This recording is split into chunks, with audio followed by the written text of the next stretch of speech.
রাগের মাথায় কিছুই করে না এবং মানুষদেরকে কি করে দেয়, মাফ করে দেয়, ক্ষমা করে দেয়।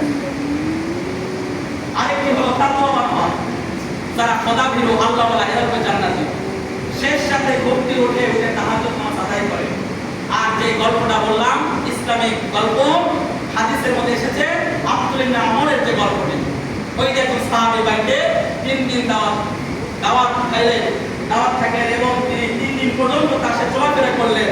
কি বললেন, আপনার তো কোনো অতিরিক্ত আমল দেখি না, আপনাকে কি কারণে আল্লাহ রাসূল বললেন আপনি জান্নাতি? তিনি কি উত্তর দিলেন, যে আমার অতিরিক্ত কোনো আমল নাই, শুধুমাত্র আমার অভ্যাস হলো ঘুমানোর টাইমে আমি সকল মুসলমানদের উপর থেকে আমার হাত উঠাই দিই, আমি সবাইকে মাফ করে দিয়ে আমি ঘুমিয়ে যাই। সুবহানাল্লাহ। এই গুণটা কি আপনার মধ্যে আছে না?